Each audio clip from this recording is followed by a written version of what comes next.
Welcome back to the Mind Body Project. Thanks for taking a little time to join me today. Today I'm excited to have my guest. Please welcome my guest today. He has a doctorate in education leadership, has a master's in counseling. He started as a crisis counselor in 1999. He has been a behavior specialist, a school administrator. He is currently the counselor in our hometown elementary school. Please welcome Mr. Mark Neese. Thank you, Mark. Hey, thank you so much. What a pleasure, man. Yeah. It's just so great to sit back and chat with you for a little bit. We kind of got talking probably a couple months ago. I stopped by, we did an event and raised some money for an organization you're with, dropped off a check, and we ended up talking for a while, and I thought we could have a kind of extend that conversation so other people could share in that conversation about what some of the things we talked about. But I kind of want to start back to where, so people kind of get to know your background, where you're at. So you started as a crisis counselor. Right.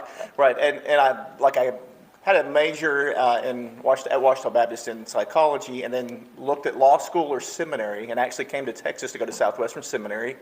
Went for 1 year, and then started subbing during that time, and the principal was like, hey, have you thought about teaching and education? So I left seminary. She always says she'll be responsible for me being a seminary dropout. I actually went to get my master's in counseling and worked at the campus, at the alternative campus in Birdville ISD. And so did you feel like going to seminary was your calling?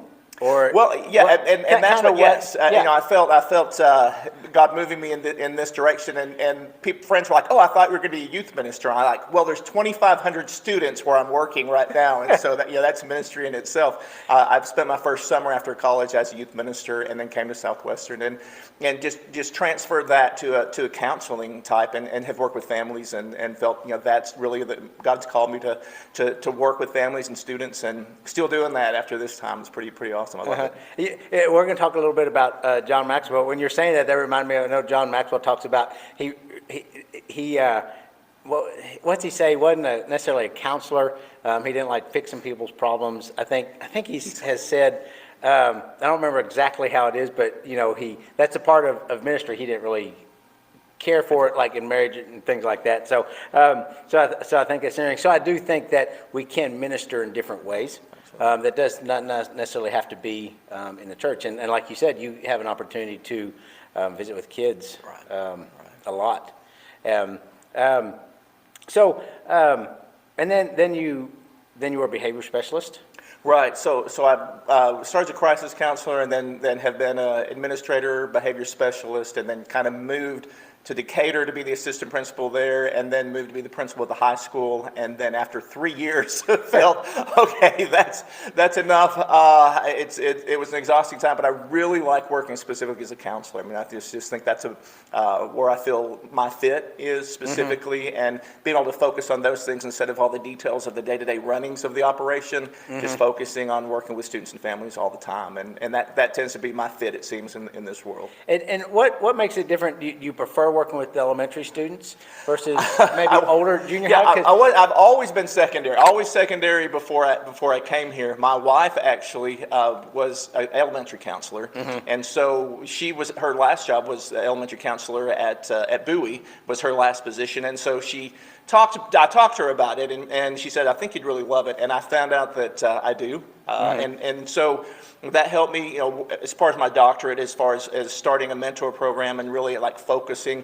But what I found out, the priority of reading before third grade is the biggest thing that we can focus on with kids. And at secondary, I always thought about just getting kids, helping them graduate versus, man, if we could just get them to this point where they have the skills they need by third grade, then you'll see a lot less of that. So it's really kind of a transformation of me looking at later working with families versus early working with families, and had my own kid. I thought it was a great kid. I thought I knew everything, and then you have your own kid, and you're like, and then you realize you don't know anything. I can see why these things happen now. And so that was a great investment. And then I found I'm very passionate about working with the kids at the elementary schools, the younger ones, and you get all the hugs you need and all the positive reinforcement. But I really like working with families in that sense. And it's a little different at your elementary school. Is there any other males Well, there a couple our at the officers, elementary yeah, school? sometimes at one point we had the principal and the assistant principal were both men. We had the men's club. We talk about it. But then,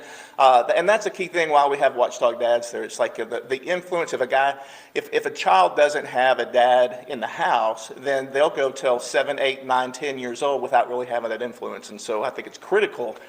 So a lot of them, do cling to you and do recognize that there are men out there. I love it when watchdog dads come out. You can just see the kids respond to that. And so there are very, very few, and I think it's very important. A lot of men step away when they're that young and think let the school do its job versus get involved and try and influence a child. Specifically, those first 5 or 6 years are very crucial. And you talked about mentoring program. There is a mentoring program at the school. Yes, of course, I'll give a plug for that. Yes. for that, but we do have one where mentors from the community come out. We ask for a 1-year commitment. What's been fascinating with that, and I did my thesis on that, it was a case study on the program, is we now have mentors who started with kids in first grade who have followed that child who are now in the junior high. Wow. And so it's been fascinating. We've asked for them to, hey, just give us 1 year with the desire and all the data that shows as they follow that child, those students tend to be more successful, to graduate, to go on to go beyond school. And so it's neat to see people in our community. We've got school board members, police officers, firemen, people at church, pastors, a vast, it's amazing. And so we are always, this Sunday is Mentor Sunday at churches, so we're, of course, doing a plug for that. We're always looking.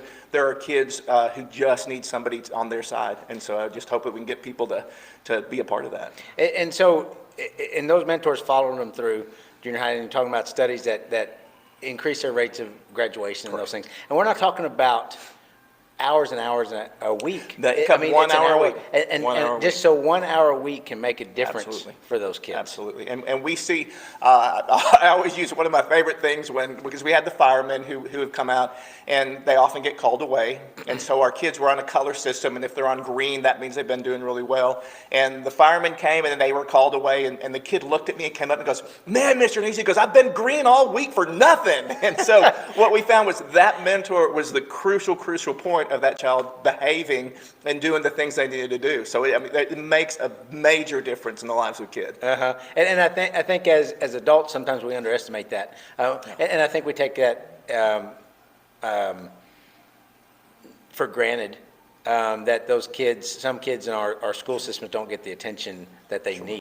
If retired, it's like the people that do mentor say it's as good for them as it is for the kids.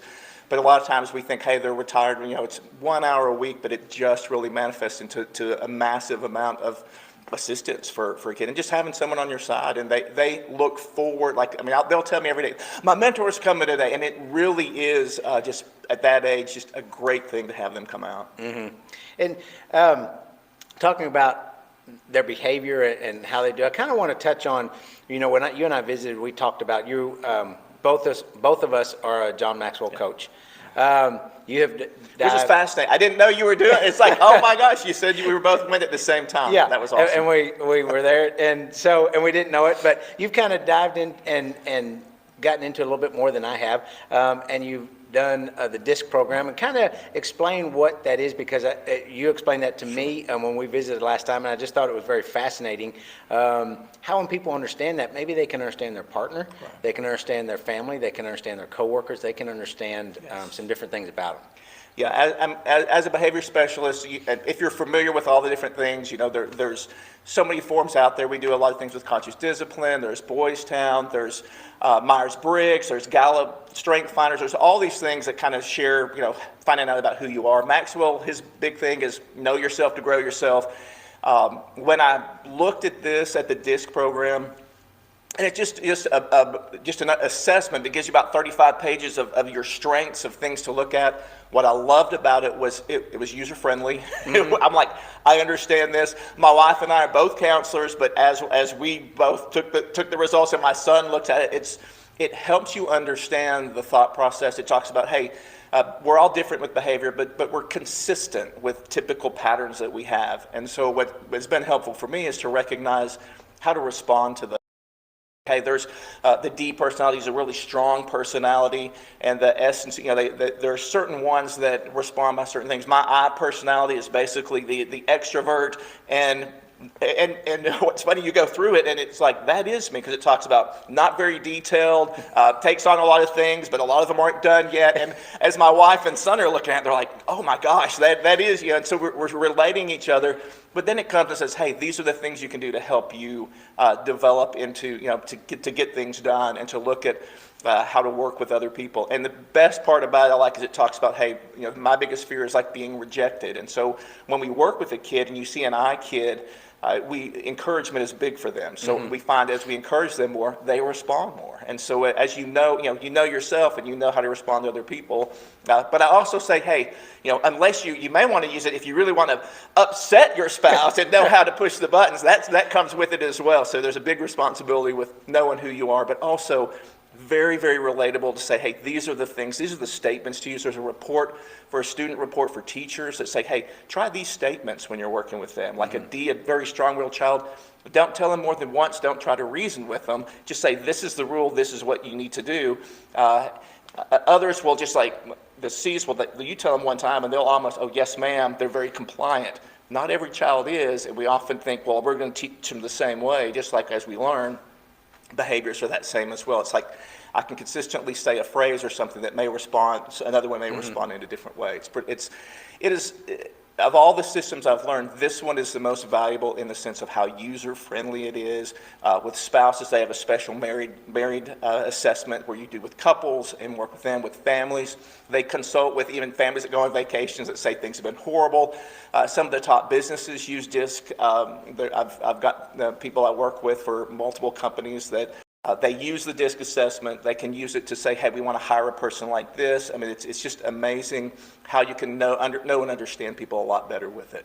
And it's not, through the DISC assessment, it's not learning how to change the person necessarily. Correct. It's learning how to better work with the person. Yes, how they operate. And so task-oriented, the difference is task-oriented or people-oriented. I'm very people-focused, whereas other people may be task-focused, and people may get offended by, oh, they don't care about me, versus they're getting the job done. We have to have that. We have to have those that get the job. I have to have people going, Mark, your deadline is now. And so, thank you. That's good for me. You even told me before we got together, hey, if I'm not there by 10 after, you need to call me and say, hey, don't forget. I know, and I set up those systems. It's like, here, set up a system for yourself going, hey, I have 2 things I have to do every day. Every day I set alarms, because if I don't, they're calling me going, why aren't you in the cafeteria now? Even though you have to do it every day. That's it. But it's helpful. It's like, yeah, that kind of is who I am, and here's how I can help who I am. So it's a good thing. And I think it's neat because you share that with other people, then they know how to better connect with you, better communicate with you. Absolutely. So would you mind sharing, we talked about your son going to college. Yes. And then he took the test. Yes. And what did you find out about the college? We've talked about that, because he is. Sometimes I ask my wife, I'm like, hey, do you think certain? She goes, I go, why would he do that? And her response is, because he's not you, Mark. That's why. And the school that he chose is a very Socratic method school, and it's an amazing St. John's College. It's an amazing school, but the majority of their classes are discussion. And Brock, as we looked at the test, is a CS, which is the least likely. See, it's a processor. They process and they take time. If they're verbal processing, it's almost a difference between I'm going, oh, wait, you want to go eat? And they'll need to think about it. I'm like, well, do you want to or not? And then I get frustrated. And he's like, no, let me think through it of all the other options. And so one of the things we discussed was his type of personality. It's going to be hard for him to just sit and talk all the time. And this semester, when he discussed that a lot with me, he said, hey, I don't think that he goes, I love everything about the school, except everything about the classes is kind of polar opposite to his personality. And so you can force that and do it. He did it a year and a half, but he said, you know what, I really think I need to find a place where that's a fit with my personality. So he transferred. And surprised me when it did. It's like, because our role is, son, you're a grown man. You're old enough to make decisions for your life, and so he made that decision to say, "Hey, I want to pursue something that I think may be a better fit for me." So I really admire him. He's much more thought-provoking than I was at his age. I was just worried about sports and doing things, and he's like, "Hey, I think is a better thing for me." But he also has been to the Maxwell training and has been around men and women who are focused on knowing themselves and growing themselves. And so he's making decisions on his own that I'm very impressed with. That I'm not sure I would have done. At his age. Absolutely. Yeah, I mean, Absolutely. some people at our age don't do that. Absolutely. And I think it's interesting that by taking the assessment, I think sometimes we try to put a round peg in a square hole. And we think, man, I'm just banging my head. I mean, I'm getting it done and getting it, but it's just so challenging. And we realize that we learn, we connect with different people in a different way. I think when we realize that, and like he did, he changed schools and he's probably thriving and really enjoying it. Yeah. And it's probably a different experience now. They talk about even, a lot of people go by job description. Like, okay, you have to do these things. And after doing the DISC assessment, the people will go in and consult and say, hey, let's do it by your giftedness and your strengths. So that a person who's an I with people, they'll be up front, but a C person, they often will put their desk even office separate because they need to be quiet, they need to be focused, they need to get detailed. And so a lot of offices are rearranged and they're like, this is so much better. Because I'm thinking, hey, I want to be out front, so everybody should be out front. And they're like, I don't want to be. And I'm the type that like, oh, let's do these fun activities. And I think, oh, you bring them out of their shell. And really, they just don't want to do, it's not like they have to. It's like they're not made for that to be what motivates them. And so often we try to motivate spouses or kids or people in ways that just doesn't work. And so this is what's helpful to go, hey, I can understand this process of what to expect with behaviors and ideas and to recognize that it doesn't work the same way that I do. And that's a lot of times we go through life trying to think everyone should think the way we do. And this kind of puts it in 4 categories that are pretty spot on. We trained our first and second grade teachers, and as we're doing it, they're like, oh my gosh, yes, this is how I think. This is what I look at. And what you find is, especially the strong personalities, the deep personalities that are driven, often forget destroy relationships along the way because they're like, yeah, I got this task done, but yet they messed up with relationships with people around them. And so it's like very eye-opening when you see them go, ooh, I didn't realize I did this. And so you see something going, oh, let me apologize to people. And then you see people going, oh, they didn't really not like me or they weren't trying to be upsetting to me. They are trying to get the job done. And so there are times where you need those people to get the job done, and there's times that you need to relax and kind of work together. So and mentioning that you did with you've trained the first and second grade teachers. I find that interesting that it had nothing to do with helping them teach math better, reading better, science better. It was really how to connect with the kiddo better, the student better.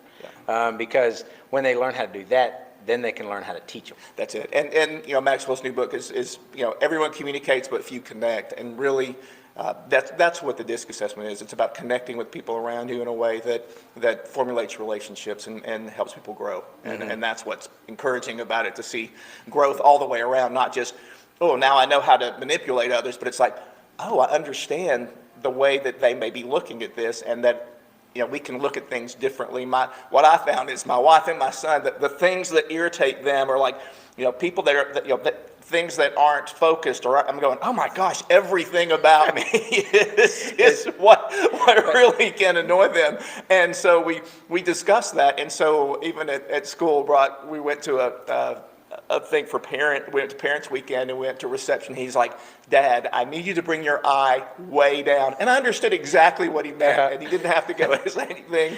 So we refer to these things, and at school, some of the teachers will be like, okay, the C in me just wants it to be like this, and everything's correct. And they talk about, hey, focus on being more people-focused instead of just results-focused. And it's pretty interesting to have those discussions. And it probably lightens the mood when they can say, I'm a C and I need it this way, instead of just going, you're just being hard to work with. Absolutely, and it has. And as individuals will come and go like, oh my gosh, I've tried this with this kid, and I found that yeah, it's just that we look at things different, we respond differently, but it's comical because I'll say, oh my gosh, I have no C, like there is no detail in me. And so it's really hard, but we laugh because my wife goes, you really don't remember what you did yesterday. And I'm like, no, honestly, I have to write it. It's not you being like correct. Not paying attention. They tend to look and say, yeah, you're fake or nonchalant. You don't really care about people. You just want. I'm like, no, I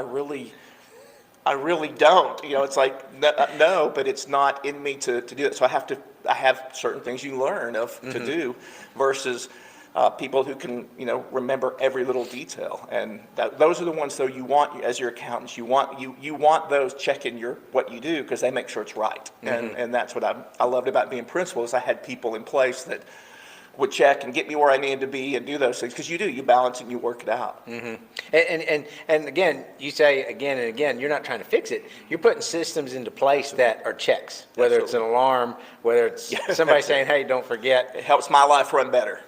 So both you and your wife are counselors. Correct. That's your background. Poor son, but So being that and having all that education, did the DISC assessment, did doing that shed a new light on your relationship? It has, and my wife and I talk about it because we're trained in a lot of different things, but nothing has been as dynamic as this for us to just understand each other a little bit better. Make it emotional. My wife, it drives me nuts because she'll talk. I'll ask a question and she'll start talking through it out loud. Well, she's a verbal processor. Like that is her way of thinking through. And I'm just like, oh my gosh, just call me when you have an answer. But she needs me to be present for her to talk through that. And what I've learned is this is really how she's made. It's not just her stalling or her, and what she's learned about me is let him move. For her to relax, for two of the personalities to relax, it's kind of like they need quiet and they need almost your introvert extrovert.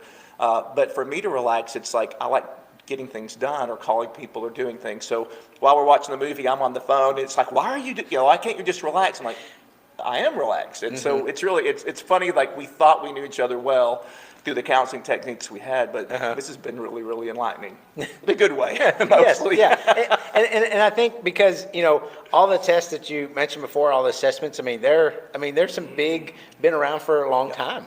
And I think it's great that you can look at new things and say, is this beneficial to me from an educated viewpoint? I've become very passionate about the DISC assessment because it's like it's made for me. It helps me understand me, but it helps me look, and it's written down to go, hey, if an I, it gives you little cards. If an I and you're working with a D personality, here are the things you do.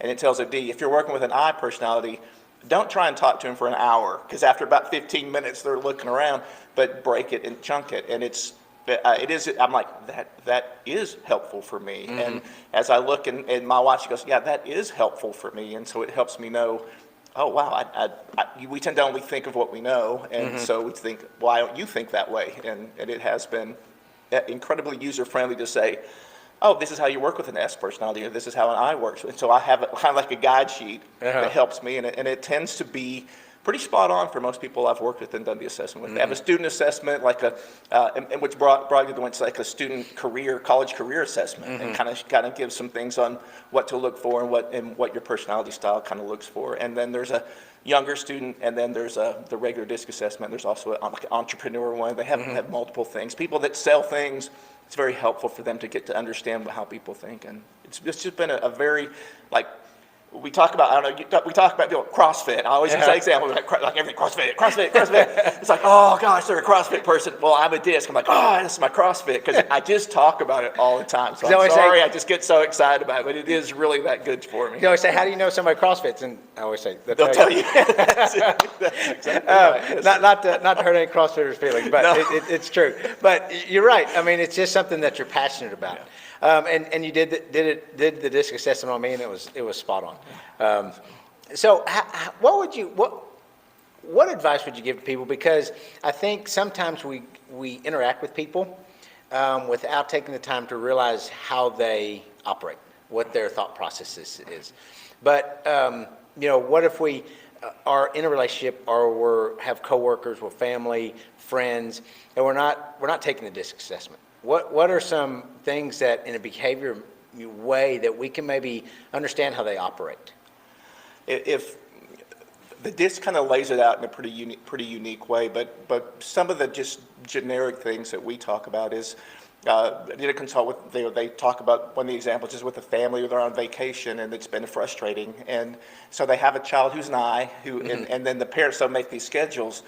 And so when they did the assessments and looked at it, it was just saying, hey, let your child take a friend because they need the relationship piece, and then put in your schedule, they have 3 hours to do whatever they want. And they're like, oh my gosh, this was an amazing, it's like everything changed because you kind of see that people need different ways to relate and different ways to understand one another. And we know that because we irritate each other, but we don't know why we irritate each other. And we often think something's wrong with them instead of perhaps the way I look at it. And then once you look at both of you, you're looking at it, it's like, oh, there's that, that makes sense now. So it's kind of like a math problem. You look at it and you finally find the answer and you're like, oh, there it is. And it's been unique in that way because we tend to, there are certain people that tend to drive business or drive things, and often they're not, people related. And so they're extroverted, but they're task oriented. And that's the way it talks about, hey, are they task or are they people? And then we have a general introvert task,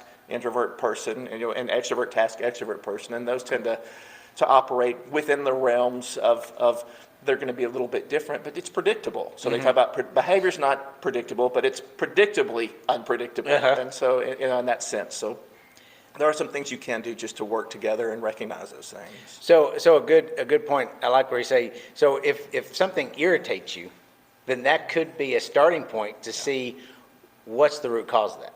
Is it the person, or is it the way? I often talk about perspective.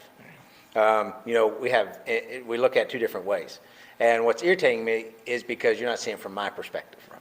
So because I just assume that surely, why aren't you seeing it that way? Because you see it so clearly.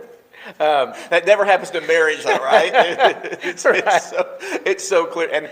And we talk about unmet expectations, and often it is the understanding of how I operate should be the way you operate, and why don't you operate that way? And I expected you to act that way, but you never intended to act that way. Yeah.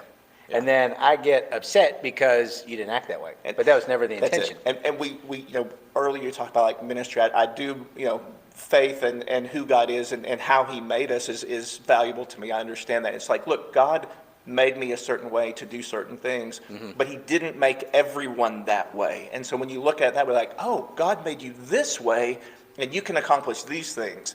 He made me this way to accomplish these things.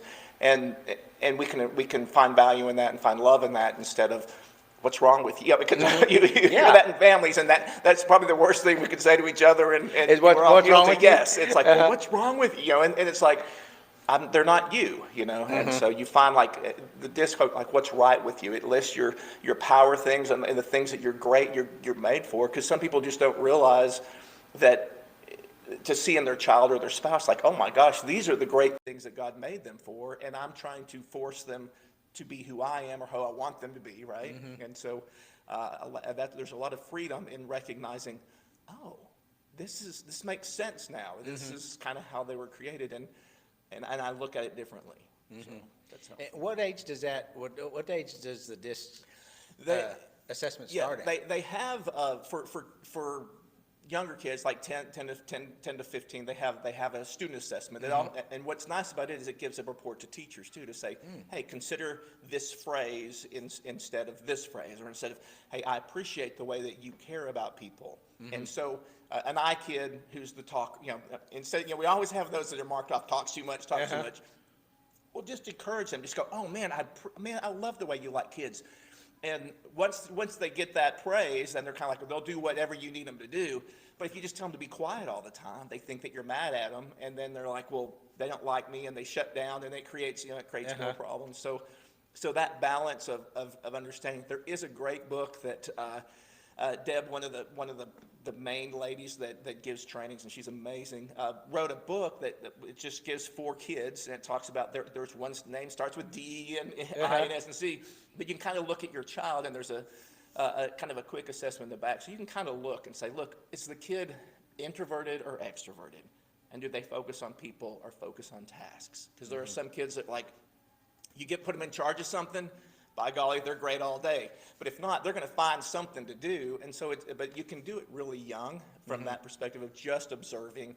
But the actual printed out test starts about 12 to 15 for the first one. Then there's one for college and career, and then there's the one that you took that it's kind of like, hey, that's for your adult. And then there's some, what I like about it was a group report. So our teachers, you can see where all of them were. I'm only like that's it. There's no other skills. It's like nobody asked me to be detailed. Nobody like wants me keeping records. Because mine had a little bit of, I think it was an S, and maybe had a little bit of a C, Yes, I think. Yeah. yes. And Yeah. anything above the baseline shows that those are the skills you have, and one typically is predominant, but you move in and out. And I'm laughing because I'm like, man, I got nothing else. There's nothing else on mine. Very few only have one, and unfortunately, or fortunately, I'm like, that's me. But when you look at those, it kind of shows where your strengths are, and then you can kind of see and guess what that is and where they fall. And so it's kind of a predictor of what to expect, not everything. And then we augment, we move. Like I know, like I need to be quieter so I can go into a setting and hold myself, And so you can move those things. When I get stressed, it shows what happens when you get stressed, and my D moves up, which is the getting it done. But we laugh because I get stressed at deadlines. I get stressed at, so it's like, then I get busy because I'm like, God, I got this deadline. And it's exactly, I'm like, this is exactly who I am. And it was kind of funny with that. So doing all the first and second grade teachers, what kind of, because that's a good amount of people, what kind of change did you see was noticed in maybe the students in teaching and the way they interacted with the students overall? Yeah, what was interesting when you can do a group report, and you go in and you just see wherever, and there's the it's all split up. Well, the S's and C's were really pretty much everybody. There was just a few that had a little I in them, and a few that had a D, but not primary. There was all SCs, and that's typically Would that be because percentage. of a teacher? Well, because that would typically I think so. indicate that they go into teaching? Yeah, teaching, and because your S's are people focused, but they're quieter, and then your C's are detailed and can kind of do all the paperwork side of it. They talk about make your best teachers, nursing, things like that, where they can work with people and get the details done. And so but we're looking at, I'm like, oh my gosh, usually 60, 70% are in there, but ours were so highly stacked.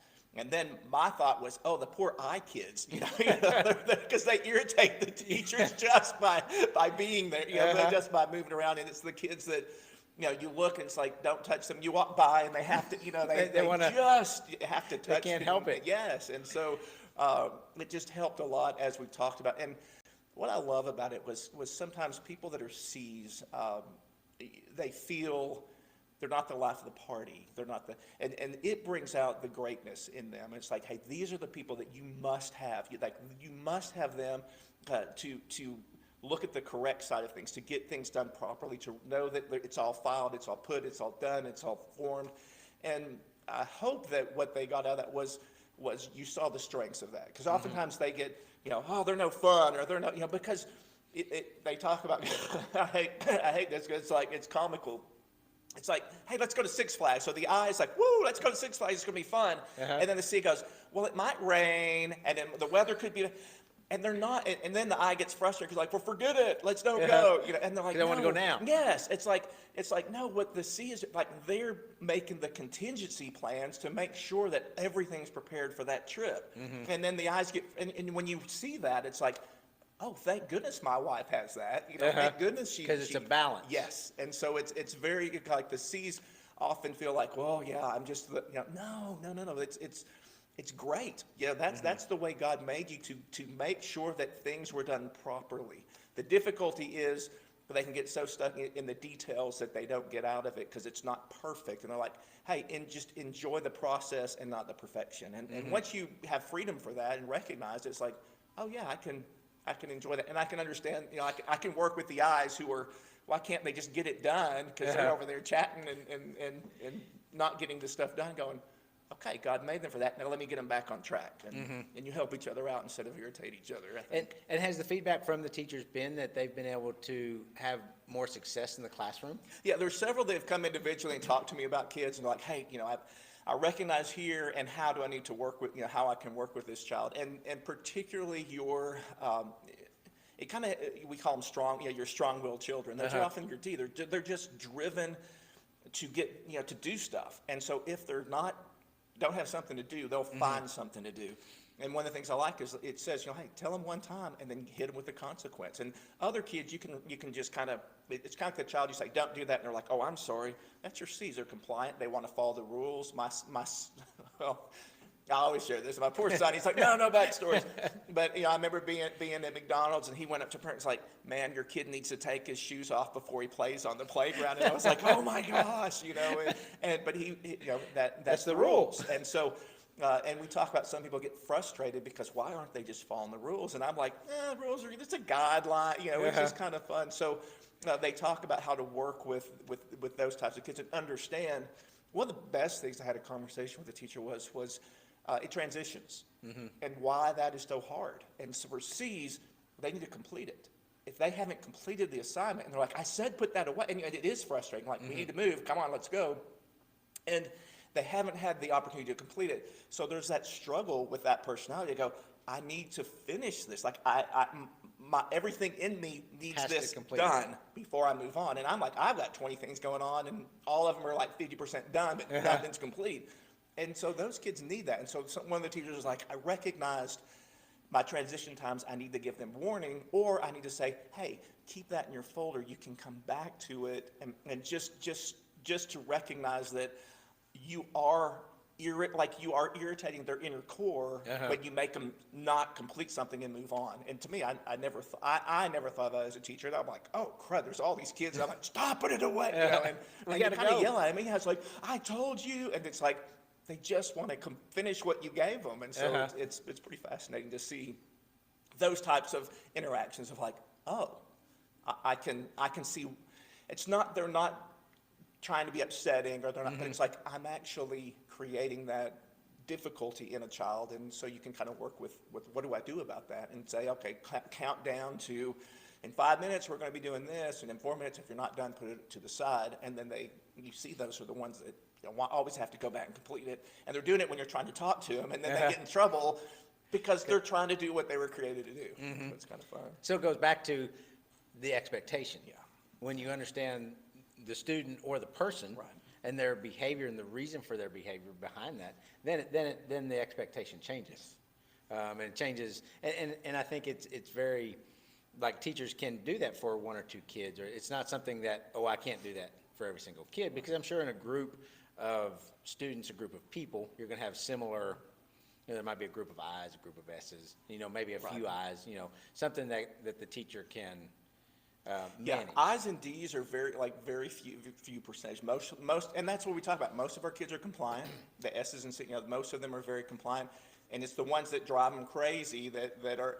And I'm going, oh my gosh, I have a feel like I need to call teachers and apologize. Going, oh my gosh, I know that I was always like getting in trouble for just moving around and chatting and so you can see yourself all the way through junior high and high school acting. Absolutely. One of my coaches was like, I'm going to give you licks every time you speak in that class, because I would just cut up and get people laughing. And finally he said, look, you can stop and get your work done. My grades were fine. He goes, but there's some kids that really need to learn this, that they can't because you won't stop making them laugh and getting them off track. And so we had luckily there were people in my life that kind of helped me calm down a little bit. So. Which kind of goes against. So now, is there some relief to know that I'm not crazy? Yeah. I mean, it's like, that's the way I was made. And like, and the big joke is how long it has taken me to get my doctorate, and it's been writing the paper. It's just right, and because I'm like, I get started and then I read. So how long did it?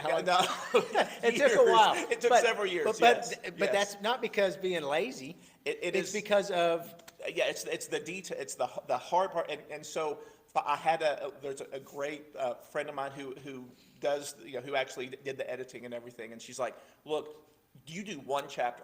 She kind of structured me to go one instead of looking at all of it, because I get started and then I'm like, okay, I have to read the first 20 pages again to remember where I'm at, and then by that time I don't want to do anymore. It's like one chapter. I'm like, okay, Sally, but really, and that even before I'd done this, I'm like, that is the complementary part of it. It's like you have somebody with the skill set that can say, just do this piece.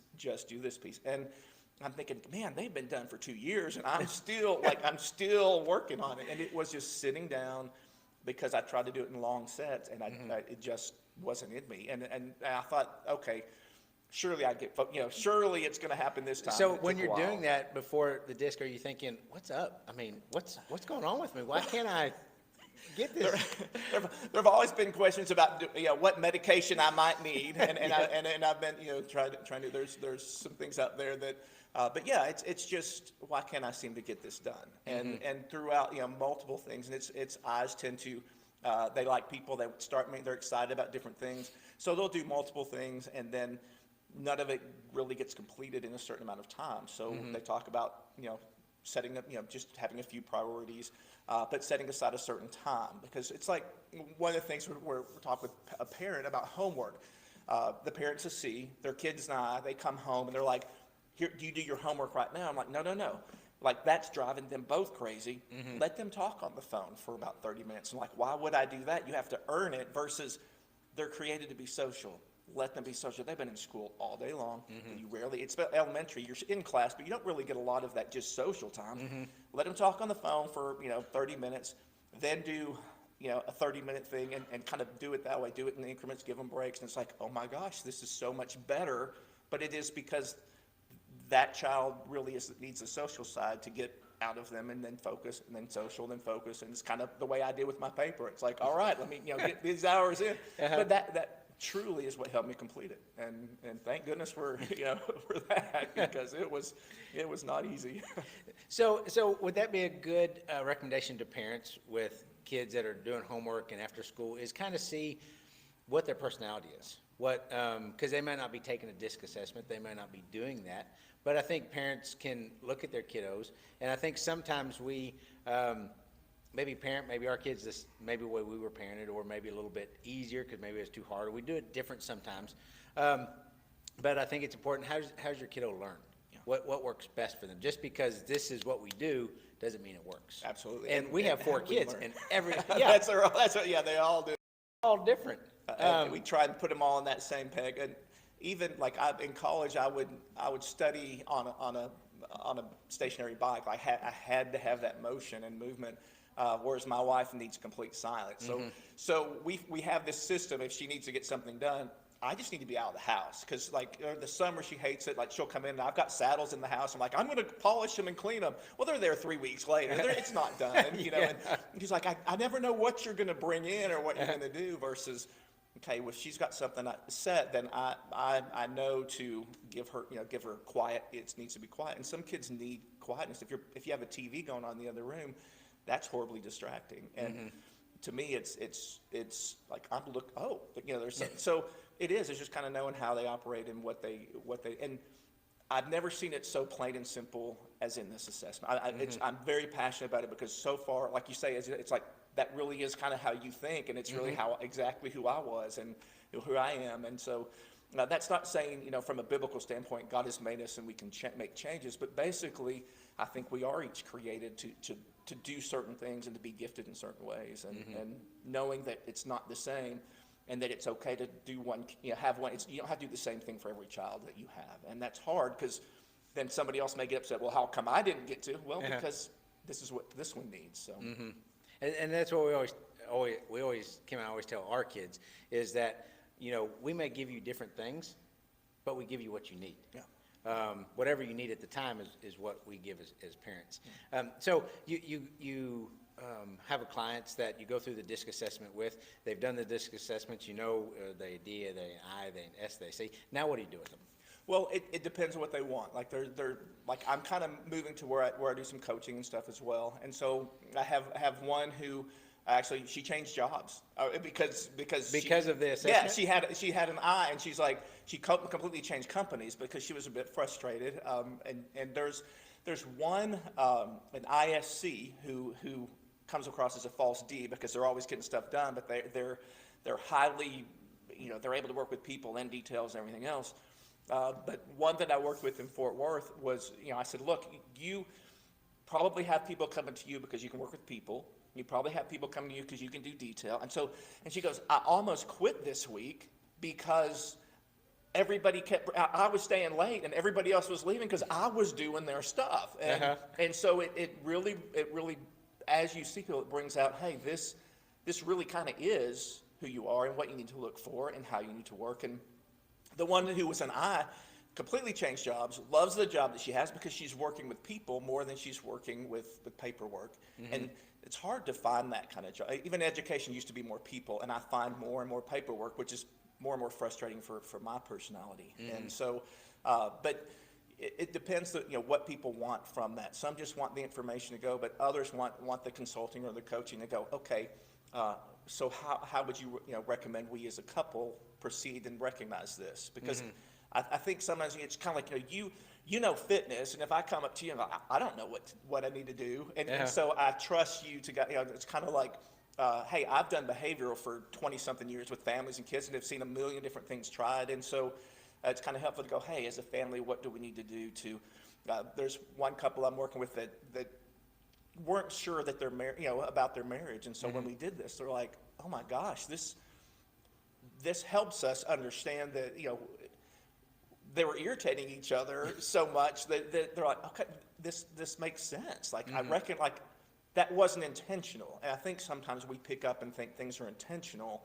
and take it personally. I won't say which, certain personalities take things personally. And then other personalities will agree and then be more passive about it. They won't be honest to say, I don't really want to do that. They'll say, oh yeah, that sounds okay. And then Not be happy. Yes. And then so they have to, one of the things it suggests, and it gives you all these things to, hey, you should be completely, be more honest about what you think, because you care, you're people focused, and you want them to be happy, doesn't mean you can't be honest about, no, I really don't want to go there tonight, or I don't want to do this. And so, it's been, I think it's really good for marriages, and particularly with if you're struggling right now, it's often because just you're made differently. It's like love languages. You keep trying to give somebody gifts, and they just need to hold your hand. Well, it doesn't matter how many gifts you give them. You're frustrated. It's like, I've given them 100 things. Versus, But that wasn't. They just need you to hold their hand. And so it's been neat to utilize in that way to see. It's great for marriages. They have a whole special thing for couples now, and it's focused. And they have a biblical component to it, which I like, which talks about which Bible character you're most like. I'm like, oh, I didn't realize there was one that did put things chronologically. He's the only one. Well, that's your C, detailed, and then you have the one that jumped out of the boat. It's like, woo! And they're like, oh, what did I do? And they're like, oh, wait, act and then think. And it's like, but when you relate to Bible characters and recognize, it's like, oh my gosh, yeah, that you see how God brought these people together, and how the church works, because we each are gifted in certain ways, and they're not all the same. So it's kind of neat. I think that's neat, to how God did bring different people together to work, and it's supposed to be an example in the church, and that's amazing. And I don't think probably enough people understand what they are. And is what I keep hearing you say, without saying it, is it comes down to learning and knowing ourselves. Right. We try to connect with people, but I think so many times we try to connect with other people before we connect with ourselves. Yeah. And Maxwell throws it out. Same thing that God talks clearly about. Hey, you're not your own anymore. And so, what does that mean?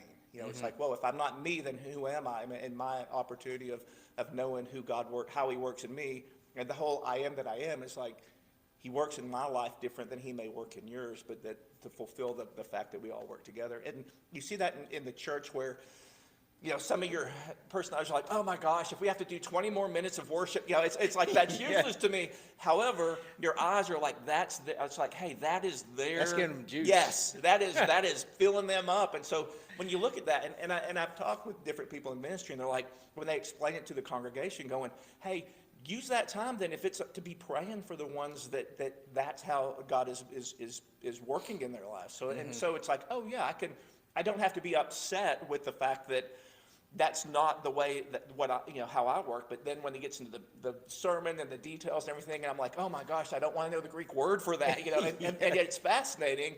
But for some people, that is how they get to know God better, is every detailed part of what the sermon and the components of it. And it's just, when you see it that way, you see God work, and it's like, it's very fluid instead of pieced, instead of, this, it's like, why can't it just be the way I like it? Well, because God works with all of us, and that's pretty cool to see, to understand that. Like I say, it's like, okay, I know this isn't the thing that fills me the most, but it's also, okay, then it helps me serve. I go, how can I serve? How do I serve? We're called to serve. How do I serve somebody who is detailed? Like, okay, I've got to calm. I've got to, if I bring them, say, it talks about eyes, have it detailed out. Have it, see personalities they tend to like email more than they want. They don't want a phone call. And my, and then my son, like, talk to me more. And he's like, that's, he's not really, that's not how he's made necessarily. So we look and I'm like, oh, I understand that. They're just not, and they're probably like, oh, he's calling again, and so. Because you like to be on the phone and talk. Yes. I just want to get that Yeah, because sometimes I'll text you and you just call me instead. It's like, and so we laugh about that because it's like, okay, I understand now. Others would prefer a bullet, and so I'm like, I need to put this in a message that can be sent and communicate that way. And so it just helps me to go, I can do that, and that's good for them. And if that's good for them, then the God in me can work it in a way that's good for others. So I'm telling you, it's just been a really eye opener for me. And I thought, you don't get arrogant. You're like, oh my gosh, another, it's like there's a million different colors and animals and everything else. And he's like, what else could there be? And I'm like, this one truly does put it in a way that is, it's the most user-friendly I've ever seen, that really was spot on about exactly who I am and the things I do and how to work with others. That's the key thing. It's not just, hey, here you are, but it's like, okay, working with other people and other patterns, it's like, I get it, and it helps me get it. And then that's why I wanted you to share, because I know you've done all the tests and, so you have a vast knowledge and experience of all these different assessments. And this one just has been, like you said, most easiest to use, most spot on. It is. Like Myers-Briggs, it's like, okay, now like I have to think through what they all are and how and I'm like, okay, I bet they're okay. Are they E or an I or and this one is just like, okay, I see it. I see it now clearly, much clearer than I ever have, and it's okay. It's like I get people better than I ever have, and I'm thinking I've spent years trying to get people, and this was the most enlightening thing that I'm like, how could I have not known about this most of my life? But honestly, it's my CrossFit. And I think when we better understand ourselves, just like you said, I believe that we are to serve others, and we're all called to serve in different ways, whether it's time, energy, money, whatever it is. We all can serve in different ways, but I think to be the best servant that we possibly can and to serve others, that we have to first know ourselves and know what our strengths are, know what our weaknesses are, and know that if we want to be in a group, if we want to be in an organization, there's going to take all different kinds of D's and I's and S's and C's, and to boil it down is we're all just unique. Absolutely. There it is. And to accept the uniqueness. Because a lot of times it's not just trying to be irritating or not listening or trying to, because I'm very, I like it done this, boom, boom, boom, and even when we talked, you showed me your office is like kind of disarray, like, and I gave you. Hey, I cleaned it up for you. I gave you a check for your organization. You're like, I hope I can hang on to this, and I think it's so neat that you can address that. And say, that's who I am. And I just think it's so powerful. I think so many times we try to change or change other people. And like you did say, we can change. I think that's we are capable of that. But sometimes we just need to be understood.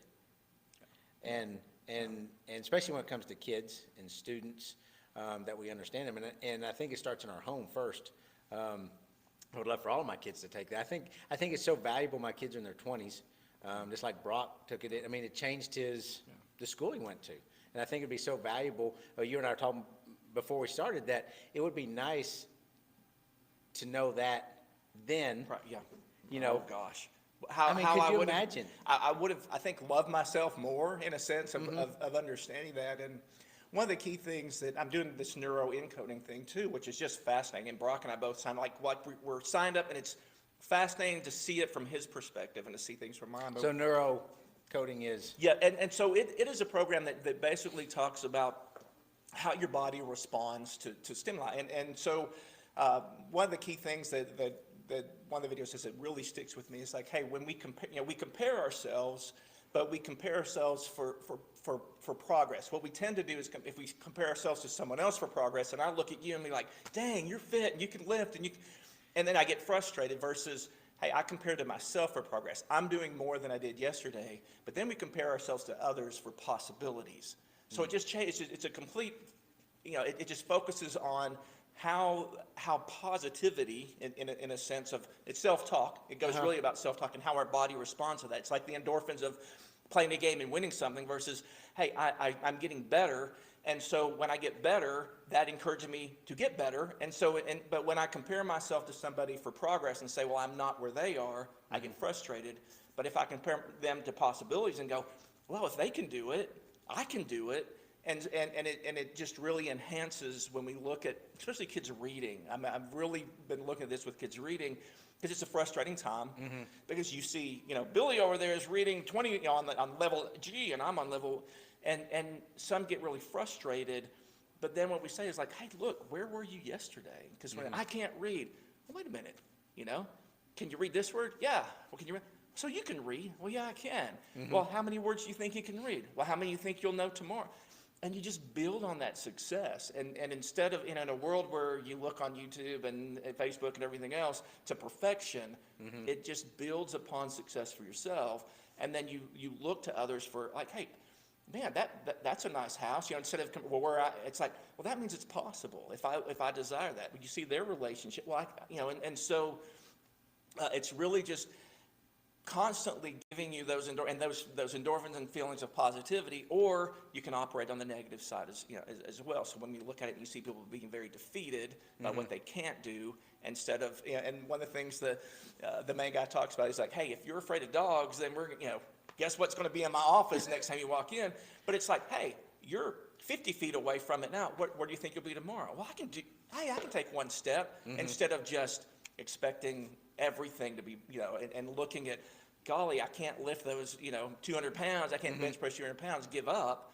And so that has been a neat process with this too, of going, hey, if we look at kids and as far as progress goes, every test, everything, it's just, that third grade test, it frustrates me because it's the first time kids are told, well, you're a loser because you can't, versus what progress, man, look at the progress you've made. And if we could, and I know it's intended to be made that way. I mean, that's the way tests should be, but it tends to grade everybody and you look at the weaknesses instead of, man, where were you last year? And so I like the map testing like we do now. You can do beginning, middle, end. But it is just a focus on growth in by getting your body accustomed to success and how that feels, and then continually moving on that success. And so instead of jumping to where everybody else is, it's just a personal growth element. And so that's kind of a neat component, that we're getting trained on as well, and it just adds to understanding ourselves and going, okay, here's where you are. I'm not going to be the most detailed person. I can be more detailed and I can do increments, but I can be happy with where I am instead of looking at you because you've got the C in there and looking at. I walk in and your whole place is amazing. I'm like, God, you saw my office. And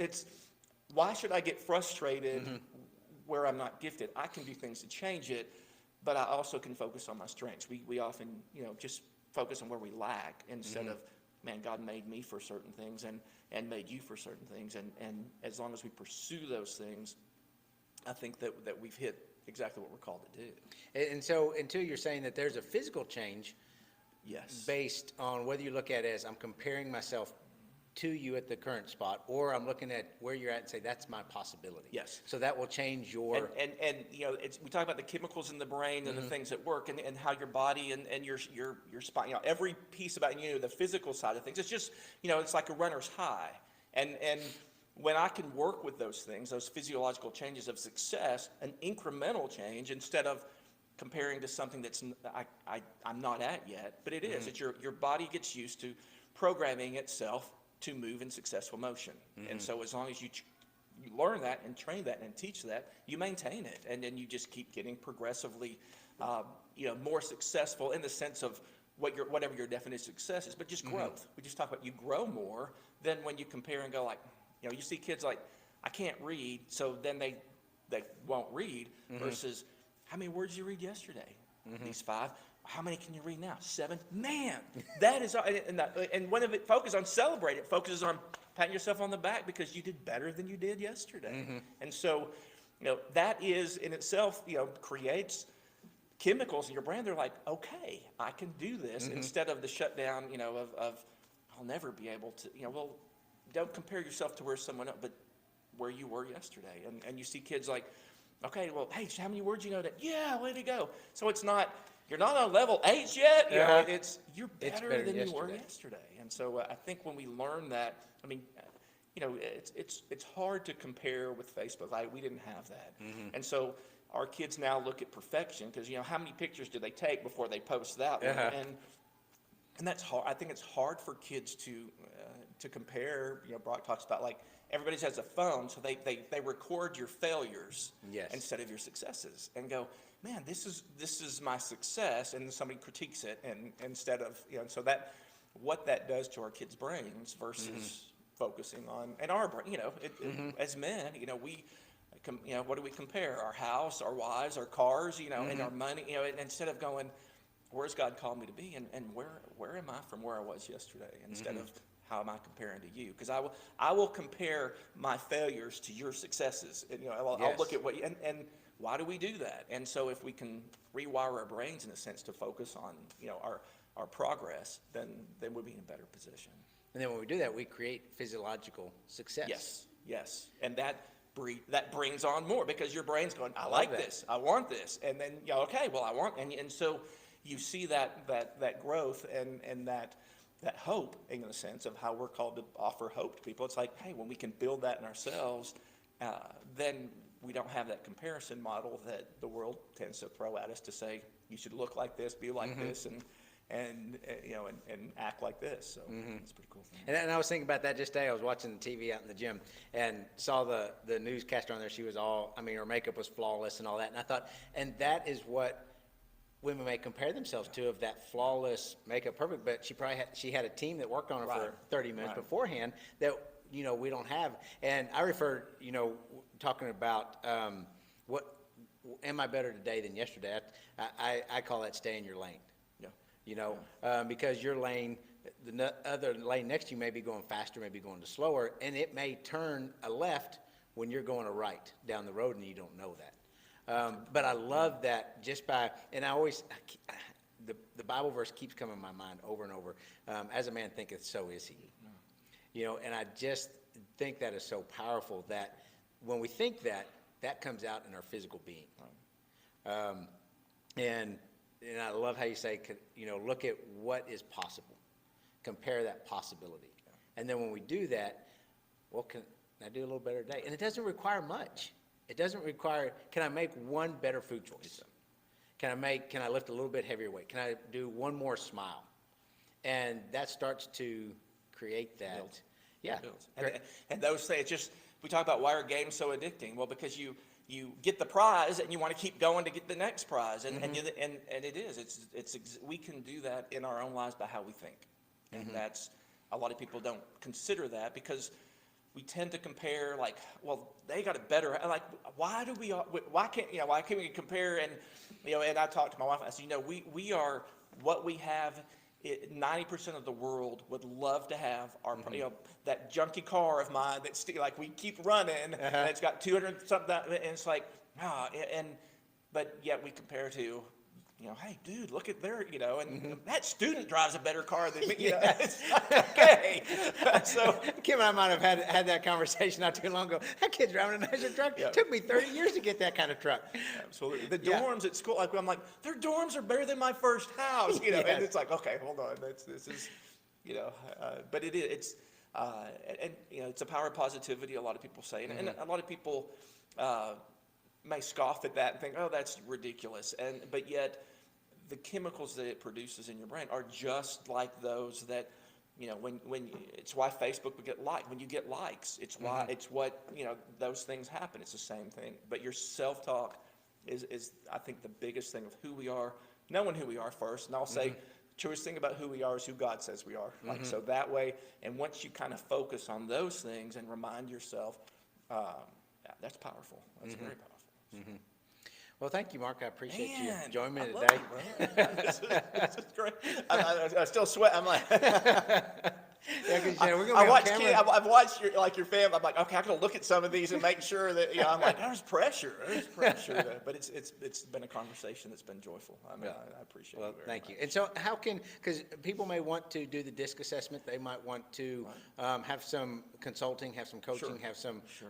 whether it's a couple, whether it's a family. What's the best way to connect with you?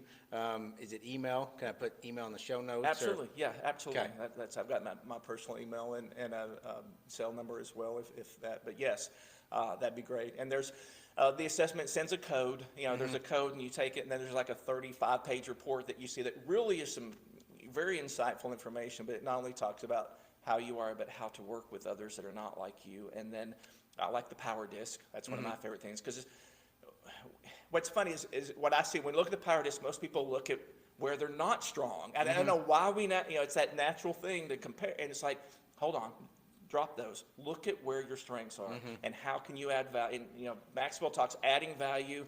We started a Little Leaders program for our kids this year. Oh, and it says LEAD, and it's learn about ourselves and others, encourage ourselves and others. A is add value to ourselves and others, and direct ourselves and others. So it's, in the cafeteria, they go around and encourage the kids at the table. It's just been neat, but adding value is such a big deal. And so that's one of the things that Maxwell talks about forever.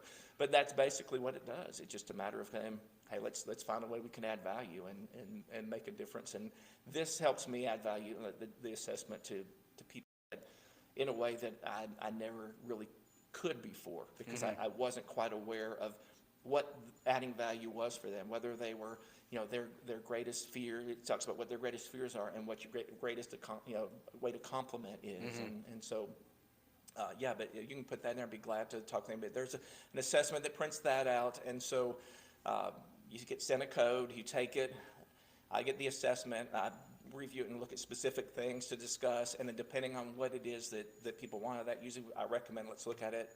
You have some ideas, but once they look at it, they're like, hey, I really want to focus on these things. And then we can do some consulting from there. And then I've done anywhere from, there's a program I have called What If 7 that basically has 7 weeks of a specific topics, like what WHATIF, and so it goes those things. And then, but people have decided, like, hey, I just want you to keep consulting me. Let's meet once a week, go over these things, talk about where we are, and some specific goals, couples goals, particularly, or father, son. I don't know what happens in high, and not that Brock and I've always had a close relationship, but it's just sometimes, as you get older and you become men, and so it's helpful to understand how we as men lead our sons. I think that's important. I think as men lead our family, and that's a big deal. And so I like meeting with men separately, and they're like, hey, how can I lead my family with this? And so we talk a lot about, and we share a lot about the frustrations of other personalities. And so that's a big part of it as well, just to say, hey, let's work, talk about this and look at this. Have you thought about this? And strategies.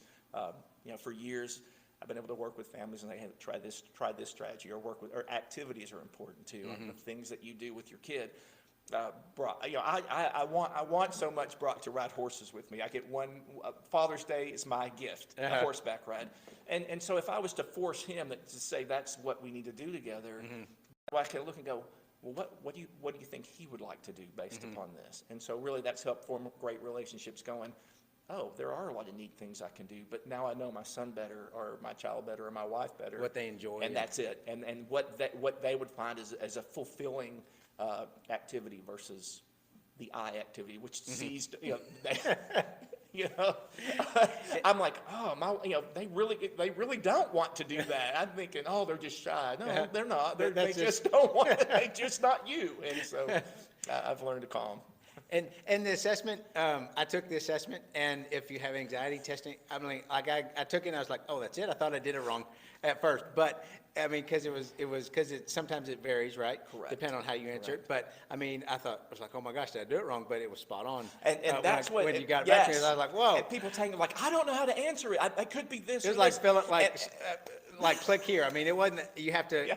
Do a paragraph is like click here, click here, click here. Which one is more like? And they're like, well, if it's like this, it could be. And all that's saying is you have more than one thing that'll be above the baseline. And so, and it tends to put those out just right. And mine was very easy because it was, I'm like, nope.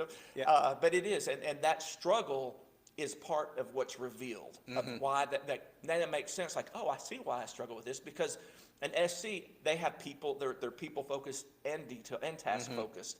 And when you are, well, in this situation, I would focus on people. But it's also, what's difficult is when they have, like, those are the people, you don't want them to have to fire somebody, because they care, the S's care deeply about people. And whereas the D's would be like, yep, they're gone, and Yes.